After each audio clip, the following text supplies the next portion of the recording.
ನಮಸ್ಕಾರ, ಸದಾನಂದ ಬಾಮ್ನಿ ಯೂಟ್ಯೂಬ್ ವಾಹಿನಿಗೆ ಸ್ವಾಗತ ಸುಸ್ವಾಗತ. ಬಿ ಜೆ ಪಿಯ ಮುಖಂಡ, ಯುವ ಮುಖಂಡ, ಅದು ಕೂಡ 61ನೇ ವಯಸ್ಸಿನ ಹುಟ್ಟುಹಬ್ಬ ಆಚರಣೆ ಮಾಡಿಕೊಂಡ್ರು.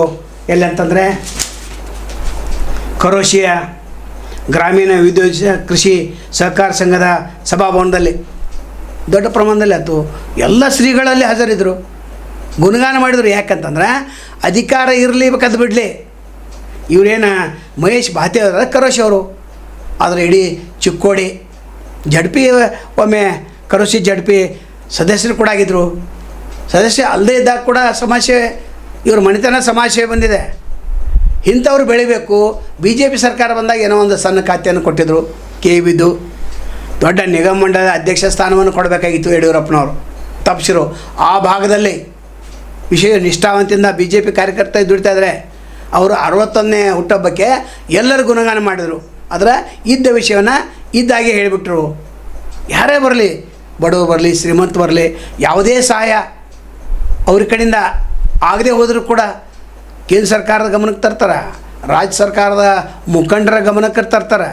ನಂತರ ಎಲ್ಲ ಫೈಲ್ಗಳನ್ನು ತಮ್ಮ ಕಚೇರಿ ಇಟ್ಕೊಂಡು ಪ್ರತಿದಿನ 10ರಿಂದ 15 ಕೆಲಸಗಳನ್ನು ಮಾಡ್ತಾರೆ. ಮತ್ತು ವೈಯಕ್ತಿಕವಾಗಿ ಕೂಡ CLE ಸಂಸ್ಥೆಯ ಸ್ಥಾಪನೆ 1985ರಲ್ಲಿ ಮಾಡಿದರು.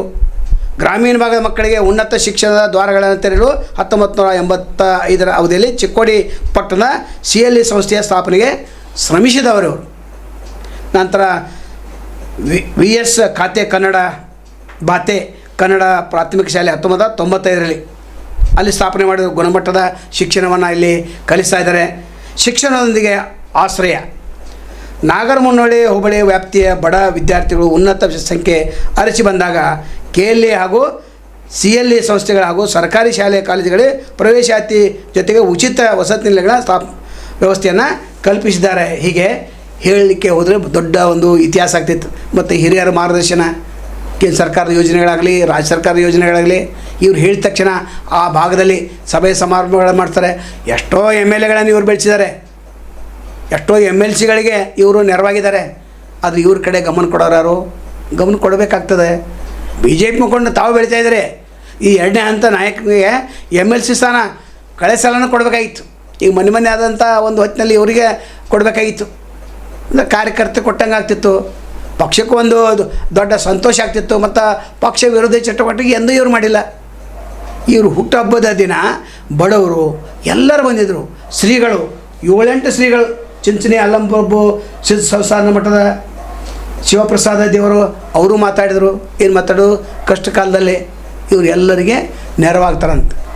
ಎಷ್ಟೋ ಸ್ವಾಮಿಗಳು ಹೇಳಿದ್ದನ್ನು ಒಂದೇ ಅರ್ಥದಲ್ಲಿ ಹೇಳೋದಂದರೆ ನಿಸ್ವಾರ್ಥ ಸೇವೆಯನ್ನು ಇವರು ಸಲ್ಲಿಸ್ತಾ ಇದ್ದಾರೆ. 61ನೇ ಹುಟ್ಟುಹಬ್ಬ ಆಚರಿಸ್ಕೊಂಡಿದ್ದಾರೆ.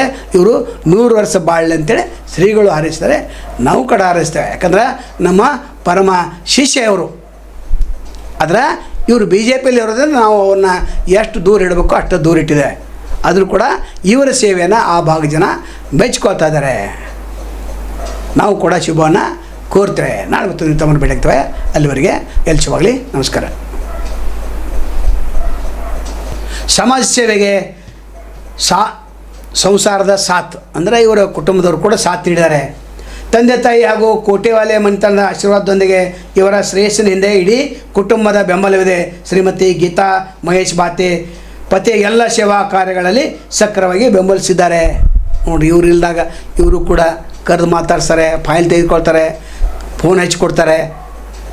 ಅದು ಅಲ್ಲದೆ ಇವರು ಕರೋಶಿ ಬಸವೇಶ್ವರ ಪ್ರಾಥಮಿಕ ಕೃಷಿ ಪತ್ತಿನ ಸಹಕಾರ ಸಂಘ ಅಧ್ಯಕ್ಷರಾಗಿ ಸಹಕಾರ ಕ್ಷೇತ್ರದಲ್ಲಿ ಯಶಸ್ವಿ ಮಹಿಳಾ ಸಂಘಟಕರಾಗಿದ್ದಾರೆ. ಸಹೋದರ ಬಸವರಾಜ ಭಾತೆ ಎಂಜಿನಿಯರಿಂಗ್ ಕ್ಷೇತ್ರದಲ್ಲಿ ಕಾರ್ಯನಿರ್ವಹಿಸುತ್ತಿರುವ ಪುತ್ರ ನಂದೀಶ್ ಭಾತೆ, ಸೊಸೆ ಅಷ್ಟಾರಾಣಿ ನಂದೀಶ್ ಭಾತೆ, ವೈದ್ಯಕೀಯ ರಂಗದಲ್ಲಿರುವ ಪುತ್ರ ನವೀನ್ ಮಹೇಶ್ ಭಾತೆ ಅವರ ಸೇವೆಗೆ ನಿರಂತರ ಬೆಂಬಲವನ್ನು ನೀಡ್ತಾ ಇದ್ದಾರೆ. ಅಂದರೆ ಸಹಕಾರ ರಂಗದಲ್ಲಿ, ನಂತರ ಸಾಮಾಜಿಕ ಕ್ಷೇತ್ರದಲ್ಲಿ, ರಾಜಕೀಯ ರಂಗದಲ್ಲಿ ಧೀಮಂತ ಯುವಕ ಇನ್ನಷ್ಟು ಬೆಳೆಯಲಿ.